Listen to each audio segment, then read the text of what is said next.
Stewards. We're live. Yeah. I have. But no, the reason why I switched to the XLR though, Manny, is because I looked up. I did a bunch of research. I was like, okay, because my Rode Podcaster mic failed, and then I was like, okay, let me replace it. And I looked at replacing it with another USB mic, and then for the price, like you pay a lot more for it to be a USB mic without an increase in quality. And so I was like, well, it's silly to just avoid buying one of those little boxes to plug the XLR mic into in order to, to sacrifice quality for the price. And there are no high-end USB mics. Like the highest end USB mic is literally the Rode Podcaster mic. There's nothing higher than Which that. is really good. Well, It is really for all good. intents and purposes, it's like the delta there is so small. Like once you get it working right, it's almost like you really can't go wrong with it. I mean, for the kind of work we do, I find it hard to believe that anyone would notice any delta in the voice. Well, this mic here, from listening to my recordings, it's a lot. It gives a lot more resonance to the voice. It's a lot more radio broadcaster sounding. So I feel like this mic definitely, there's a noticeable difference, but only when you're in that sweet spot in the range that you're close to the mic.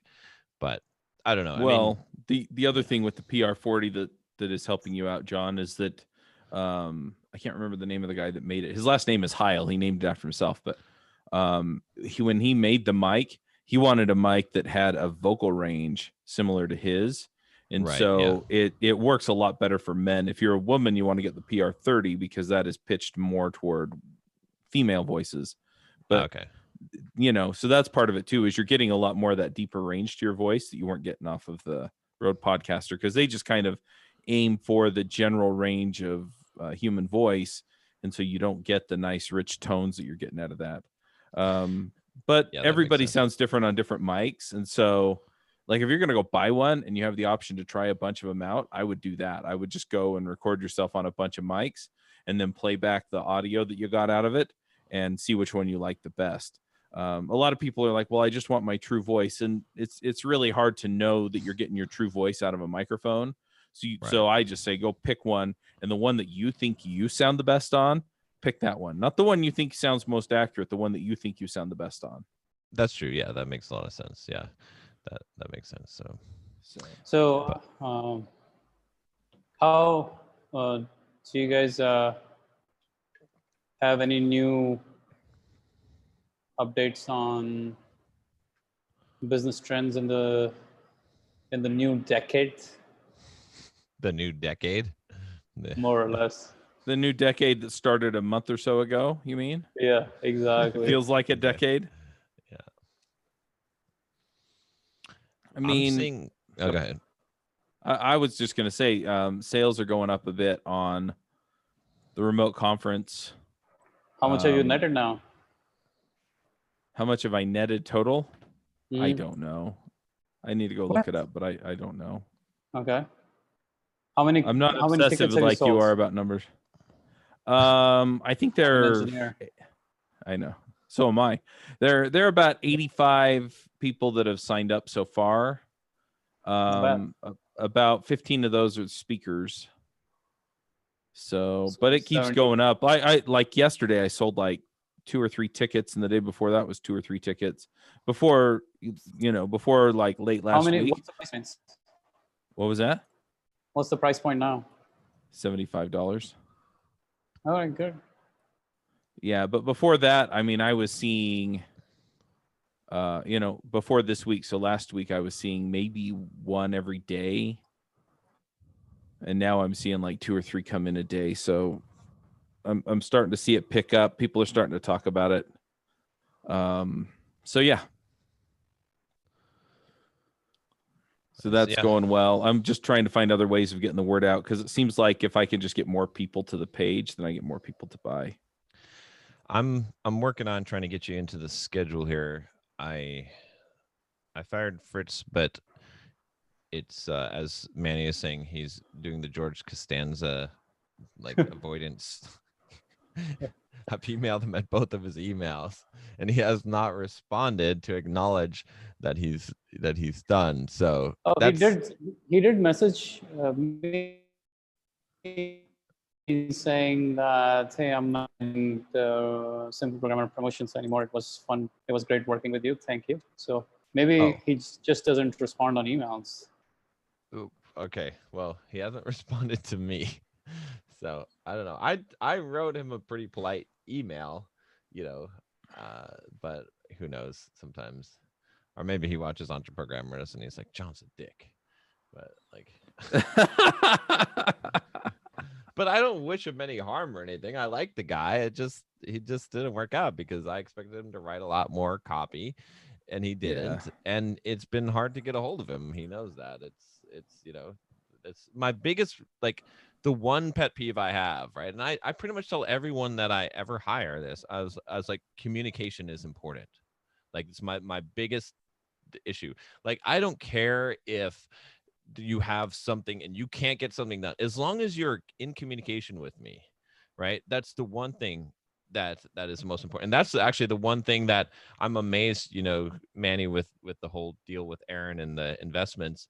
I'm like, dude, all you have to do is just drop me a note, send me a text, send me an email, right? What drives me nuts is that I have to continually follow up and ask, where are we at on this? What's going on? Where's my K1? Instead of you just saying, oh shit, I told John I'd have it by Tuesday. Let me just email him real quick on Monday night and say, hey, I said I'm going to have it by Tuesday, but I'm not. I'm going to have it by Thursday. And then even if you email me on Wednesday night and say, you know what, I said I'm going to have it by Thursday, but I'm actually going to have it by Saturday, I would still be okay, right? Because I'm hearing from you. But it's the biggest pet peeve that I have that just drives me nuts, because I just want to know what's going on. Like, I don't understand. Like, this is just a good lesson. Like, and it's not just me, right? I mean, the biggest lesson I think for most people is just inform people of what's going on. It's the simplest thing. Yep. Like, it's the greatest stress reliever is like, you don't, it doesn't have to be perfect, but if you know what is happening, then you don't stress about it. So yeah, anyway. Well, I'm in the same boat, and honestly, most of the people that I have hired and then let go, it's because of that. It's because it's like, look, I asked you for something, and then I didn't hear back, and so I asked you again, and then eventually I did it myself, and so there were a couple of times where I do it myself, and then I'd hear back from them. Oh, I already did that. Yeah, but that doesn't really help your case. Yeah, no, it's a problem if you don't hear back from someone. That's like the whole deal. So, but interestingly, you have coronavirus. Dude, I have dodged it way too many times now. It's like, I don't know what I have with the coronavirus, but I have dodged it so far. I might already have been, I already might be herded into it, and I might already have herd immunity. I've talked to one person. Yeah. I live in Utah. I've talked to one person that I know had it, and they live in New York City. Yeah. Or the whole thing could be fake. Who knows? I mean, that could be why that I've got 1,700 friends on Facebook, and I don't know one person who has it, and an email list of 70,000 people, and I asked them, how are you doing? And no one said, hey, I got coronavirus, dude. So I don't know. Did you ask them specifically, hey, do you have coronavirus? No, I did not. So come on, you got to ask that question if you want that answer.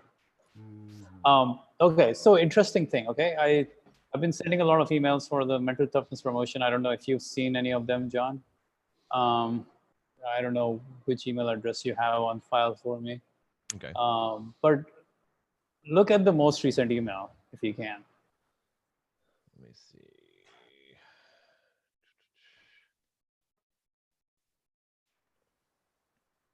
If you can pull it up. I'm not finding any 2000. Just search for my name if you can find it. Your Netflix account? You see it? Huh? Yeah. Is it? Yeah. Share your screen. Share your screen if you can. Okay, hold on.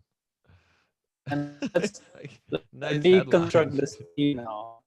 Oh my god. Seriously. So you're Share in your India. screen Are and- you the other Tiger All right. King? All right, can you guys see Right. my screen now then, I guess? Yeah, I can. Yeah. Okay. Okay. So this is by far the best performing email I have sent in a very long time. And I don't understand why. Okay, well, first of all, your open rate is going to be extremely high because Your if there's a Netflix problem with my account. Netflix account, I'm going to be like, what the fuck? Like, because I'm thinking your Netflix account got hacked. Your Netflix account billing information needs to be updated. We're increasing Sure. your the cost of your monthly subscription. So that's Uh-huh. probably where it started. Sure. Okay, so I came across some really disappointing news today. In the middle of global crisis, Netflix had the best quarter ever. 16 million subscribers, their highest subscriber growth in any quarter. Okay, well, you've got the little sales clicker there. That's almost like, Wait, I how do you don't get know. that countdown in there? It's exactly that, powered by Motion Mail. So just Oh, get that. Motion Mail. Okay. Yeah. I feel Does like that that's a little cost? too early to put that in there, but That's what I was putting it at the bottom. I just experimented. I was putting it at the bottom. Then I was like, I just want people to know that this is going away. So let me just put it up there. Right? yeah. It was total fluke. Total fluke. Okay, so let's see. Because some people will be like, oh, he's just trying to sell me something. But let's see. On the one hand, governments are handing out free money to people. On the other hand, people are putting that money into Netflix. I'm very disappointed in humanity. Hold on. You just disparaged your reader because they're like, I'm putting money into Netflix. I'm deeply concerned. I'm sorry that you are dumb. That is not the time to watch Netflix. Watching Netflix won't turn this crisis into victory for anyone. Okay, this is not off to a good start, my friend. This is the time to figure out how you will turn this crisis into a victory for yourself. Okay, I literally studied and summarized 40 of the greatest books on turning crisis into victory and put all that. Okay, your voice is trailing off. So if you want people to be able to hear it.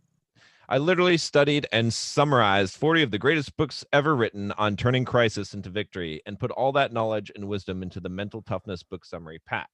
The Mental Toughness Pack contains over 250 of the world's greatest mental toughness tips, tools, and strategies. I know that times are tough as a result of this pandemic, and hence I am offering a steep discount on this Mental Toughness Book Summary Pack, but that discount expires tonight. Okay, here's my offer to you.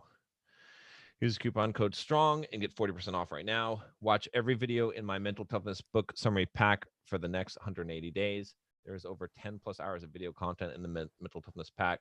Take extensive notes, apply those ideas in your life. And if you do not believe any of those ideas have helped you, just ask for your money back. In the next 180 days, I'll gladly refund you all your money, every single penny. Compare this to Netflix. Spend $9 a month for the next 6 months. That would be $54 wasted on wasting your time and your life, and you won't ever get your money or your time back. The choice is yours. Will you invest in figuring out how to turn this crisis into victory? Let's see. So, by the way, in order to turn the crisis into victory, you'll have to take 100% responsibility in your life. Dude, this is completely the wrong way to sell. I know. How are you doing this? Because you're like, no you're idea, supposed to right? like tell, the message you're supposed to be giving people is it's not your fault. Right? Dude, did you not? Like, this was not something I wanted to do initially. What happened was I put up a video on Facebook and I was telling people how all of this Netflix, but the thing is, you have to understand the nuance here, okay? I'm not telling my guy that they are screwing up. I'm saying, hey, there are people out there who are screwing up. I know you're not one of them. And it's time to take action, right? I'm not saying these people, my subscribers, are doing this, right? I'm saying there are idiots out there who are spending the government aid on Netflix.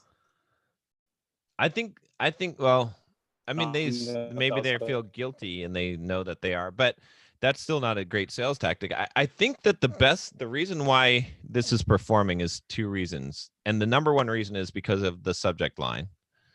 That only gives you open though. That only gives you opens. It does not give you clicks, okay? This has literally outclicked every email, has outsold every email in the last 2 to 3 months for sure.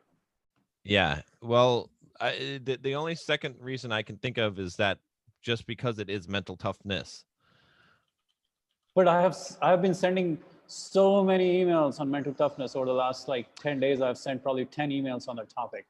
Like The only so other many thing like educational emails, like trying to cajole them this way, trying to cajole them that way. But I guess sometimes people just need that whip to get them into, like, seriously, man, this goes against everything you would think is a good sales pitch, but it fucking is ridiculous. It's just blowing up right now. Like, it's the EPC is crazy. The numbers, like, just in the last, like, what, 3 hours that this email has been out, it's just like the number of clicks and the number of unsubscribes is the lowest it's ever, like, in the whole sequence of emails, is the lowest number of unsubscribes I've gotten.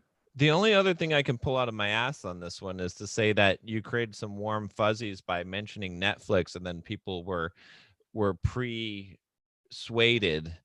You had persuasion for them to be amiable to your email because they're like, I like Netflix. Okay.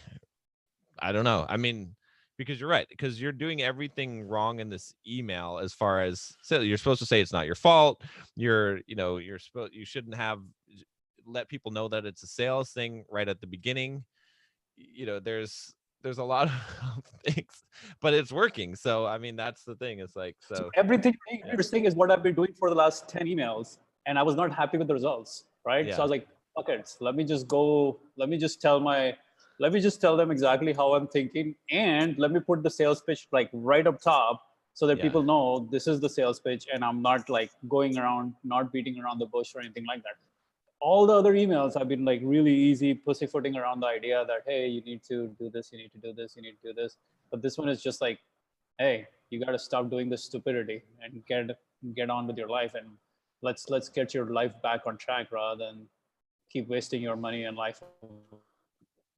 Maybe you reminded them that they're getting free money. Maybe that's what happened. Maybe they're like, oh, I got free money. It's not free money. We're just not paying for it yet. Yeah, that's a small portion of the overall message, right? Here's the other thing that happened. It wasn't email. It was a video. I did a Facebook video ad. I did a Facebook video ad, and that video got shared 5 times, and I had only spent like $3 on it.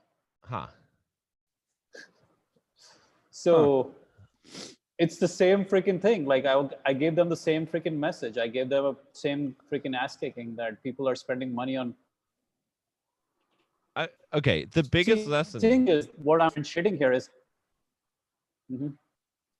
Well, the biggest lesson I would say about this is that, and this is the lesson I've learned on YouTube recently, and it's using a name, a brand, like bouncing off of some other recognition that people, right? So it has to be because you said Netflix.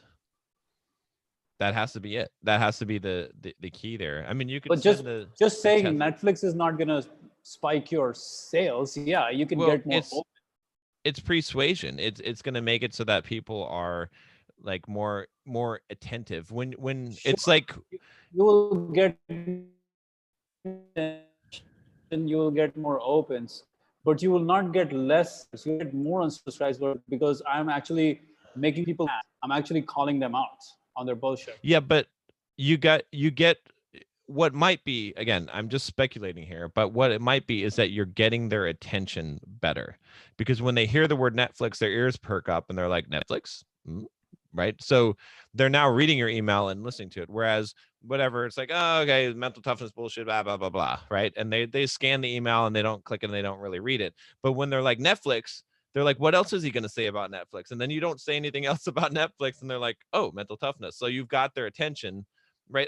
That's the only thing that makes sense to me, is that Netflix is the thing that carried it, because that's why it would work with video as well, is because people are like, oh, I want to know what's going on with Netflix, or, and so you've piqued enough of their interest in order for them to actually I think there is a part.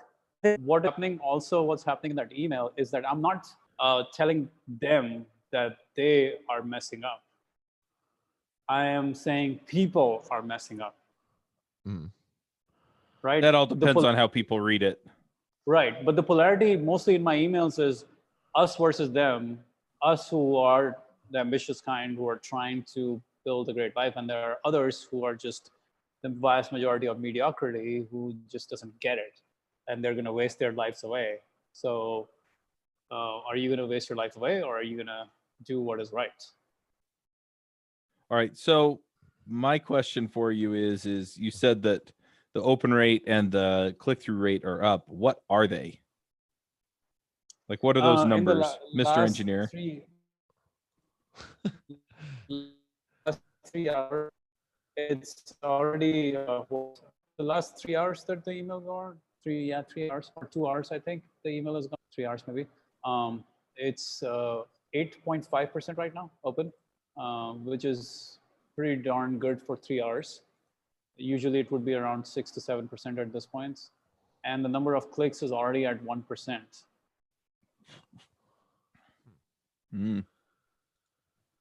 Well, we'll see how it does. And the number of unsubscribes is way below the normal emails. Okay, here's how to figure this out. Come up with hypotheses of why the email performed. 3 different reasons. Oh, and then you can test on them. Yeah, exactly. Then try 3 emails based on each one trying to prove one of those hypotheses and see which one performs the best, right? Is it that you use Netflix? So do Netflix and don't use any other, just use your standard sales strategy with the word Netflix in there. We are the Netflix of book summaries. And then do one where you use the beating people up strategy, where you say, don't be a lazy ass, but in third person. So it's not them, but you make fun of essentially people that are lazy and make them not want to be that group, right? I think that's the alienation strategy or whatever. And then I don't know what the other one would be, is maybe just having the sales pitch very high up in the email. That's probably the third one, is like, if you have a sales pitch really high up in the email because people have a short attention span, do they now click it because there's a big button to click there and it's at the top of the email? Yeah. Interesting. I mean, it's interesting too. Like, I mean, just from a copywriting perspective, right? You have a subject line that gets their attention, so they open, and then your first line of the email is also a good headline, right? Because the purpose of the headline is to get them to read the next line. So the next line is a very readable line because they want to know about Netflix. It's real interesting that they're making the best quarter ever. So they're going to read that line. And then pretty much after that comes the button that says buy. So maybe you've actually just baby stepped them to the buy button, and then they clicked it. I don't know. But the fascinating thing is there's not even a sales pitch in that button. I literally struggled with that idea of putting the sale. Usually my timer would be way down at the bottom of the email. I usually don't put it up there so quickly because I want to build it up. I want to give them a turn, blah, blah, blah. But in this one, I was like, I want to try something completely different, and I'm going to put it up there because I want their attention right away. I want them to consider the time is going. I just want them to know that the time is going away. And so I put the timer Most emails I get with timers have it toward the top. As I put it there, that's true. So I would guess that actually was effective. Well, I'm real curious if they have the timers up top, and if they also have this, that's a different thing. Do they have the sales pitch in there as well? Do they say, get this before, click here to get this before, blah, blah, blah. Maybe the timer up top is what gets people's attention. The timer is what gets people to click, and everything else is just, we're trying all these sales techniques, and all that really matters is the urgency to get people to buy. Well, it could be because of the awareness, right? Your audience has a high level awareness of your product. And so in that case, perhaps you don't need to sell them. You only need to say it's on sale, right? So for instance, the same technique would apply to let's say that you were running you had a grocery store, and you don't need to be like, oh, our oranges are so damn good. Did you know that vitamin C is really good for you and it can help you fight coronavirus? Instead, it's like, oranges 50% off. That's all you need, right? Click here to get them, and people will buy it because they already understand the value. So it could be that it works because your audience is so familiar with your messaging and your product. Their awareness is so high that they're like, oh, discount, yes. In which case you would think that you're better off not sending these educational sales emails at some point in the sales cycle, because for the last 5 days I've been sending these hardcore like teach and then sell at the bottom kind of deal, like teach, like give them something really useful and then try to sell. And they've been working okay, like sort of kind of okay, but even like long form style emails that like telling story and then offering a discount and the sale. They have been performing, but this one with with very little pitching of the product in any way, shape, or form. It's just us versus them kind of email. Yeah. To me, like those Netflix viewers versus people like us. I'm not really explaining much about the product, not really selling the product at all. Just giving them a discount code and letting them go and buy it. Or maybe it's the trial, the explaining the guarantee in detail. Go buy it, use it for 180 days, do all you want, and then at 180 days, if you still didn't like it, get your money back. Yeah, I think you should just play around with it. I think John has the right idea. Play around with it, see what works, and then just work that into what you do. You can't just play around with emails of that nature, because there's only limited number of opportunities you get to test those emails before you run out of time. Fair, but still. And which then is put tonight. 2 tests in, and yeah. But you can test them on just in future emails you send to your list. Yeah, right? That's every email will be Netflix. So John said so. Well, if the Netflix thing works, Give Netflix account number 137058497. Oh, that would be funny. Even if it's total, a rubbish number, right? Of course, because nobody remembers their account number. Yeah. So like there's so many different angles to look at it. One is like the sales, like the fact that the sales are just like ridiculous. The EPC is crazy. The other is the unsubscribes are really low, which you would assume if people were mad at me about this email, the unsubscribes would go up. Yes, but again, so many responses from people. Because I get low unsubscribes on the vast majority of my emails, and the reason is because my open rate is lower, right? So your unsubscribes is just out of the people who open it up and go, this is garbage. Dude, I look at my unsubscribed numbers religiously compared to all the other emails. So I know I can compare them to the other emails, so I know how they're trending and how they are for any given email. You would assume that if I had done anything to offend them, I would have had a lot more unsubscribes. And no, I agree. Instead of getting responses from people saying, yes, you're right, and where is the discount code or something like that. Like literally I've gotten 5 emails from people, like responses from people talking about that email, which is not normal all the time in the first 3 hours. Right.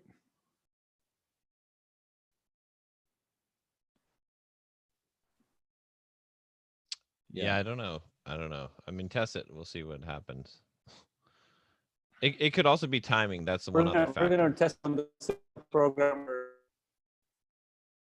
Yeah, we could test it. What do you there. mean? Well, no, I'm saying we will. Yeah. I don't want to test it. I'm going to put it right there. I'm not going to even. I'm not. Yeah, because it works, right? I didn't even change a single word in that email. I know it works, and I know exactly when it works. The day, like like literally the day before the last day or the last day is when you need to use this email because it's working. So no fucking around testing this shit. It Right. works. Yeah. So here's the one other possibility. It could just be timing. It could be that a bunch of people have gotten their stimulus checks, and so they're money flush, and so they're feeling good. The stock markets had been going up. I mean, it's gone up like in the last week. Let's put it that way. So people could be feeling good. They feel like they have some money. They feel like But I've been sending these emails for the last 7 days now. I know, but maybe now it just is where the sentiment changes, right? Where enough people have gotten their checks. They feel like things are good. Yeah. Who knows? I think there's something to that as well, just because, for example, was it last weekend? I think it was last weekend. I just sent email ago. The email was we went horrible. Like it didn't perform well at all. Well, last weekend we went to Lowe's because we had to pick up some stuff to just fix a couple of things here around the house. And there were folks, I mean, I had never seen lines that long at Lowe's. I mean, the lines were worse than Black Friday at Walmart. And it was just because people, they had money in their account and it was warming up outside and they just, they wanted to go and work in their yard and they knew that their bank account balance would support their yard work. And so, I think there is something to that with the timing. I've been sending these emails for 10 days and I just sent an email 12 hours ago. So I would have to respectfully disagree with that one. Maybe. It might just be, though, that you got more people to open and, and so even though the open rates are high, the click-through rates are way higher. Okay. I see what you guys are saying, but like I'm mathematically trying to break it all down. Yeah. I'm not like randomly trying to break it down. Nerd. Right? So open and click-through rates and EPC, all these are really crucial metrics. And I can see already within the first 3 hours how it's performing, which tells me a huge, it's a big indication of the performance of this email compared to any other email. So that part is like, I can already see it. So open rates, yeah. But why it's performing, it's not clear. It could even be because you put the word Netflix in there that you tricked the mail services. Okay, from now on, John, let's try this, okay? Every email you send, one email is going to be Apple, other email is going to be Microsoft, your Apple account, your Microsoft account, your BMW account, your Tesla, and let's see what happens. You hacked my BMW account, you jerk. I don't know, man. There's something. Well, I mean, you have a computer on it, and it's really easy to get into it these days. Anyways, let's move on, because I think this was a fascinating experiment, but we'll find out the data as we keep on. So the Simple Programmer sale ended up doing about $7,000. So it's higher than I said 6, right? Yeah, Rodrigo's email at the extra email he sent actually generated a pretty good amount of sales. It generated a huge amount of replies, like a ridiculous amount of replies, like probably over 100 replies to that email. What? Some video replies, like he did good on that email. That was a pretty decent email, right? Like, what were people saying? They were just giving me all their information about what's going on with them, like. Because he asked, how are you doing?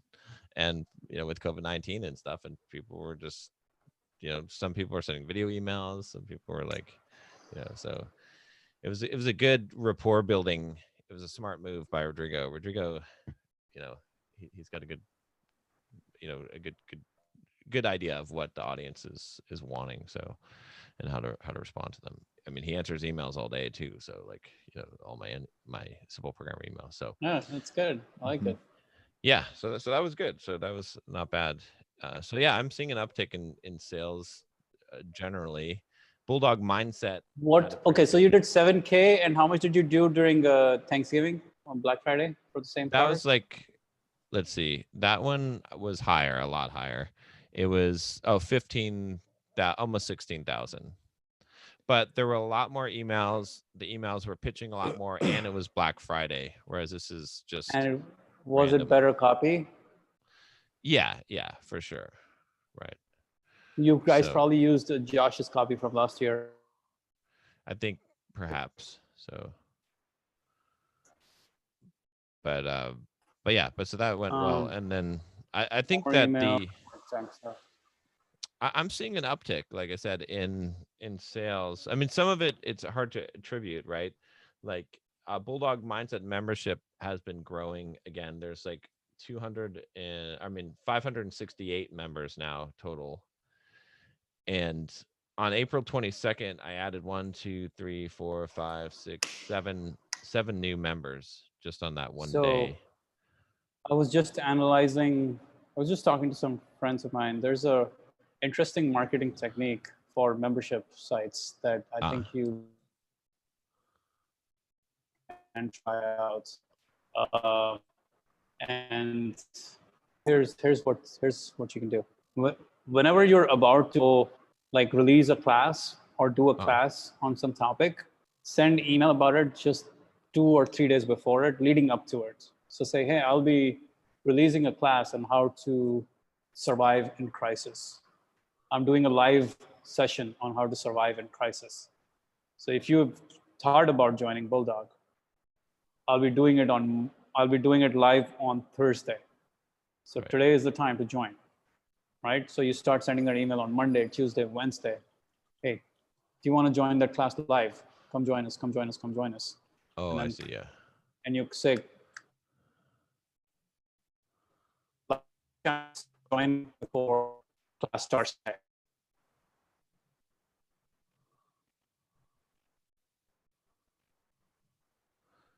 You broke up a little bit, but I think I got it.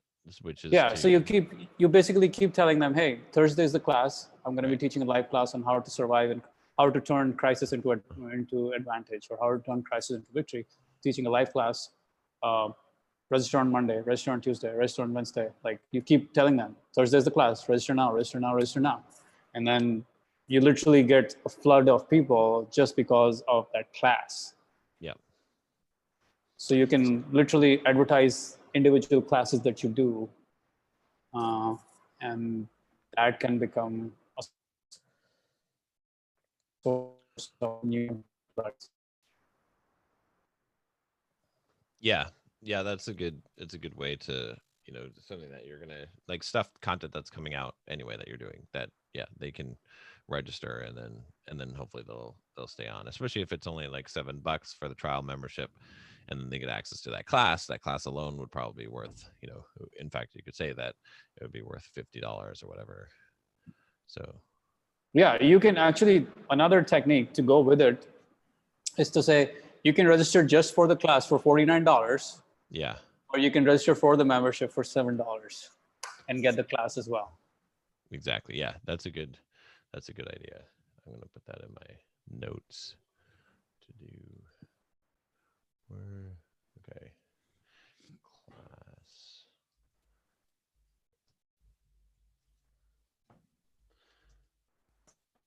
Yeah, what I found was interesting is that I've got actually I had a pretty big uptick in sales from a video I did last week on MGTOW. So it's interesting. At least I think that's where it's coming from. The men going their own way.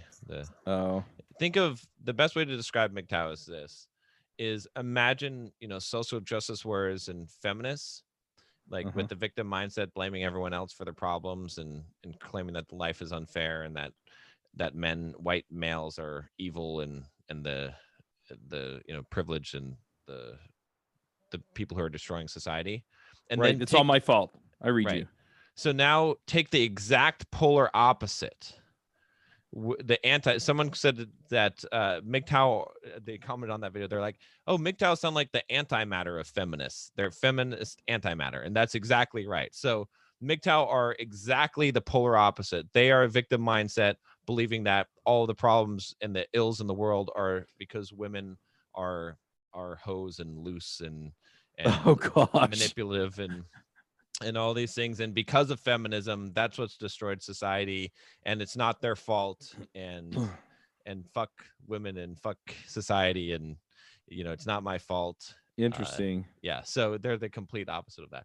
But what's interesting is, those videos, whenever I make those videos, like I get so much. Actually, I had to talk to the FBI yesterday because I had a credible death threat, and so they arrested the guy in like Pennsylvania or something. But Oh, wow.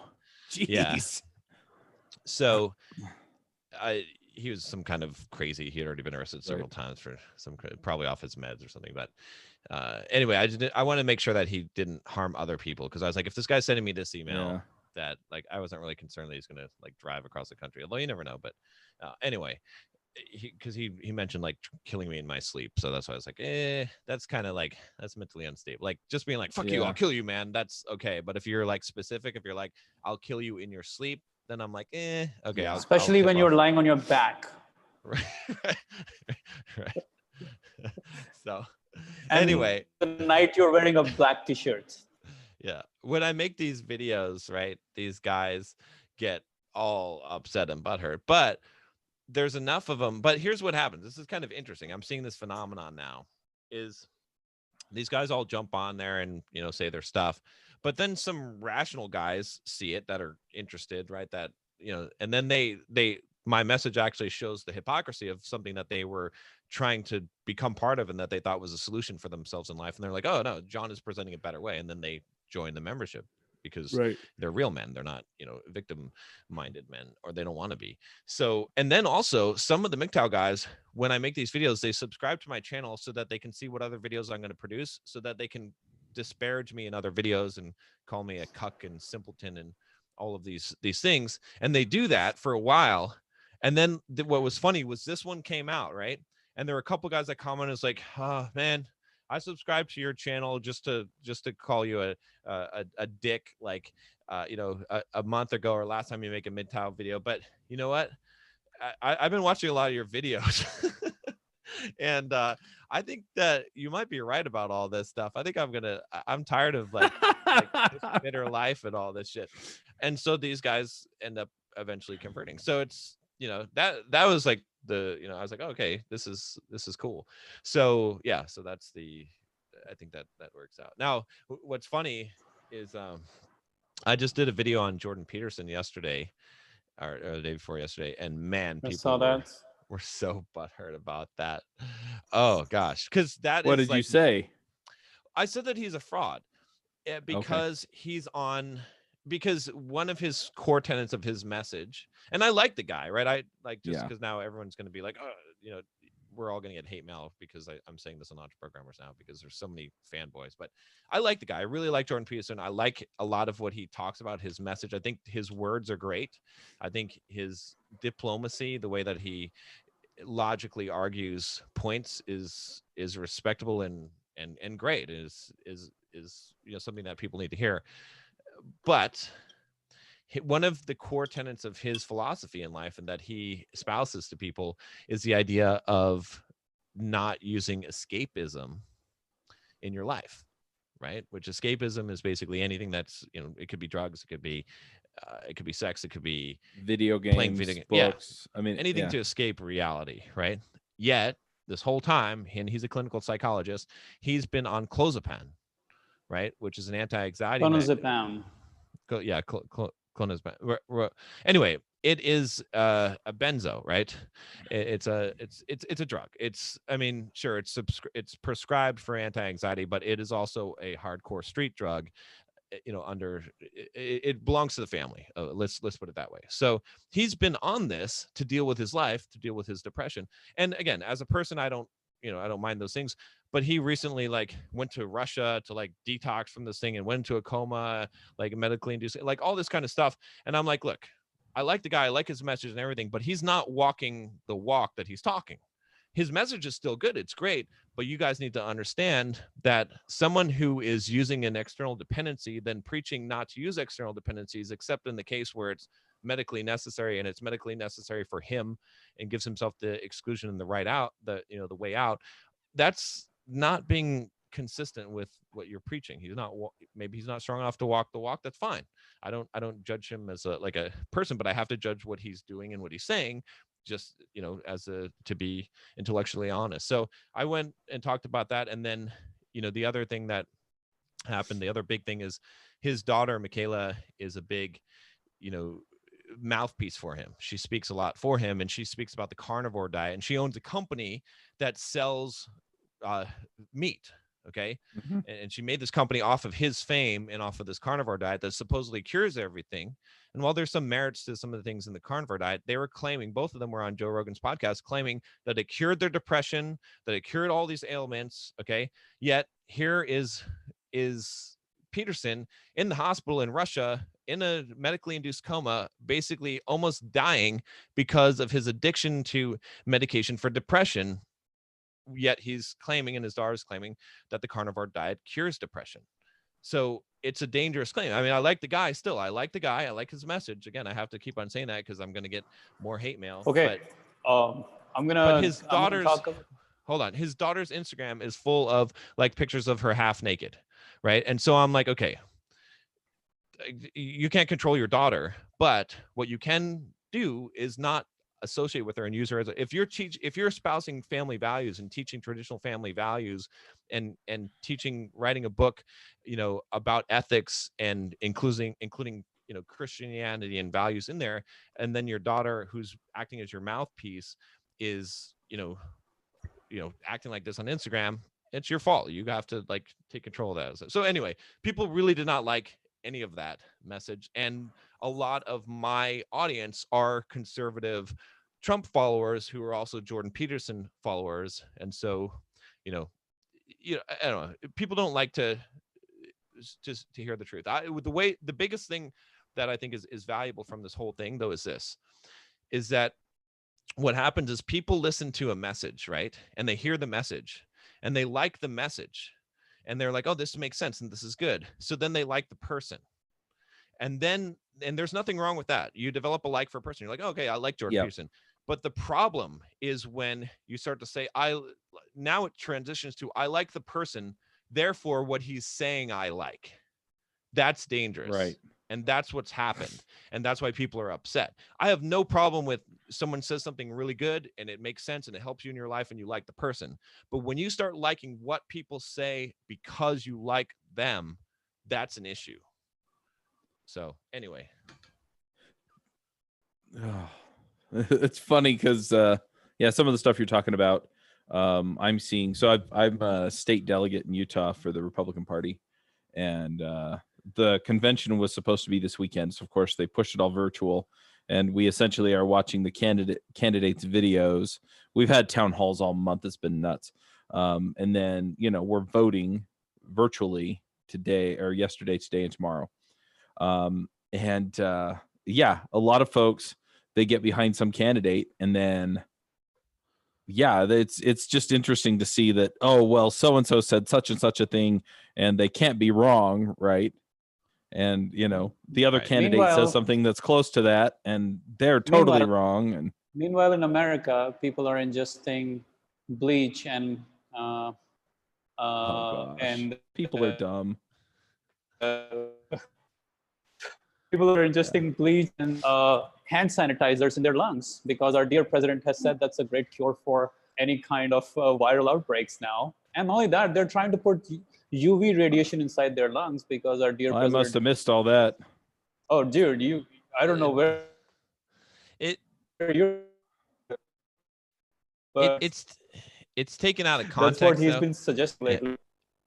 It's a good point, Manny, but it's also taken out of context. So actually, I'm a pretty big Trump supporter. I like Trump. I voted for Trump. I'll vote for him again, obviously. But I really dislike his handling of COVID-19 because he's violated civil liberties and he's handed out a lot of money to people. That's a socialist, economic interference. Like, it's supposed to be not big government, but he's making big government in this case. Again, does that I can like the guy and I can like a lot of what he does and says and dislike that is not it's not consistent with his own principles, right? It's no, I'm saying you're right about the fact that people like the message, so they like the guy, and now because they like the guy, they trust the message, and people freaking take chloroquine and die. The fish tank cleaner, Yeah, like Anyway, That's just Yeah. stupidity, though. That's not. He didn't tell people to do that. And even that press conference, it was a little bit weird when he was like, UV light works inside, or like these. But they're testing it, and the reality is that that is a possible thing to test. Is can we actually use UV light from the inside because there is actually, if you look at the science behind it, there's actually UV lights that they're testing in medical facilities that are not harmful to humans, that penetrate a certain layer of the skin, and if you can actually get that to work from the inside out, it could actually make a difference. Even the same thing with not necessarily hand sanitizers, but some of the chemicals like, the alcohol, what's it, the whatever it is, the propanol, I can't remember the exact pronunciation of it, but anyway, those things could possibly work on the inside in that case if they're not ingested but they're applied. So there is actual science behind it, and they are testing those things to see if there's some way to do that. yeah, but the point is that, some things you're going to like that he does, some things you're going to hate that he does. Maybe the messaging could have been clearer. Don't do this, don't try this at home, right? Yeah. But it's for me, yeah, that's one of the things that drives me crazy in a lot of these areas, be it business or programming or politics or whatever, is that, people get they get behind somebody, and then everything they say is basically goes. And it's funny because people look at me and they go, "Are you a Trump supporter?" And I look at him and I go, "Well, which parts, right? Which Exactly. things that he did, right? Because some of it, yeah, I really like it, and some of it I really don't. But the whole point is that it's, use your judgment, right? Use your brain, and okay, I'm not keen on that, right? I really like this other thing, right? And just kind of, yeah, and a lot of it too, like the Supreme Court appointments, for example. I mean, I generally liked where it was going, but a lot of it was just, well, I'm going to have to wait and see, right? We're going to have to wait and see if this person actually does what we think they're going to do. Right. And I think there's a lot of that too, right? I think the COVID-19 stuff, it's like, there's some judgment I can make as far as, given the information that he has, is he making a reasonable decision? And then a lot of it's going to be, and in 2 months, are we going to wish he'd done something different? Right. But in 2 months, I don't know. So anyway, it's really interesting. But yeah, I mean, going back to a lot of the things we're talking about here, I mean, that's why we try these things out. That's why, I mean, back to Manny's email, I mean, he did some things that he'd never done before because he didn't think they would work, or because, he'd always done it a different way. And yeah, it's just giving it a shot. And I think I keep telling people this in the middle of this. It's like, look, you lost your job, yeah, go talk to all of your past coworkers that liked you and see if you can find something, or go do some of these other things. But in the meantime, I mean, what other opportunity do you have? Is there an app that you've always wanted to make that maybe can make you $500 a month? Is there, some other opportunity to write a book or make a course or things like that? Go try something new. Exactly. And Yeah. yeah, it's back down to that same thing. It's like, it's mindset, and it's okay.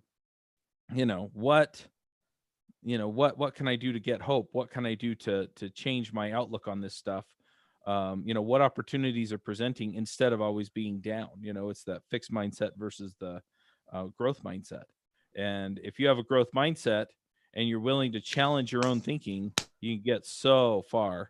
And I guess we've kind of deviated into thoughts, but I think a lot of what we've talked about through this whole episode here is just that, it really is about, okay, challenge my thinking, challenge the way I view things. What indications do I have that, I have an opportunity to grow or change or think different? And man, if you could do that, and you can position yourself right, when this thing starts to snap back, you can wind up in a really good position. 100%. I got to drop off here. I guess we should finish up thoughts real quick then. Yeah, I didn't mean to lead us into thoughts, but it just kind of all tied together in my head. Yeah, no, you made good points. I agree. So I'm going to give a very tactical thought today that cost of traffic is going down dramatically, and Facebook retargeting ads are really working right now. They're way cheaper than they've ever been. I mean, retargeting is always cheap, but advertising has become really cheap right now, 20, 30, 40% down overall across the board. So if you've not done any paid media, the thing is, don't even go to new audience. Just sell to your own audience. Just sell to your own retargeted audience. And there's tons of value in there. There's tons of value in your existing list that you've uploaded. And you can do a lot of damage. But like literally the cost of it is way better than sometimes even sending an email. That's how good it is getting right now. If I can generate 100 clicks, 200 clicks, 500 clicks, then $200, $300, it's way better than sending a freaking email. So it's working. Actually, that could be why that email performed so well. Why? That's because of your retargeting. Possibly. I mean, Maybe. I can't deny that. That could But be. So. like I've been sending those ads for the last few days, and I've already done that video. I did that video 36 hours ago about Netflix. Trying to think of what I've got for today. I would say, well, here, yeah. Jordan Peterson is a piece of shit. No. No, I like the guy. It's just a simple. It's this. It's avoid that connection. I said it's okay to like a person because they say good things and to develop a like, but do make sure that you never like what someone says because of the source. The logic, the thing that says you can give something a little bit more credibility and listen to something more because it comes from a source that you feel is more credible and has earned your respect in the past. That should bias you slightly to be more accepting of the message, but you should not believe that something's gospel just because it came from a particular source. And you should just be careful. If you love someone so much that if someone says anything negative about them or what they've said, then you've got a problem. You've got an idol in your life, and it's not good, and it's not going to help you. And you've given up your sovereignty of mind to, and then that's something you should never give up. So, there's a lot of people I like. There's a lot of people that I'm going to disagree with them no matter what. So, but I don't have any. I'll listen to anyone that says something. Yeah. So. Yep. All right, guys. Stay safe. Yep. Peace out.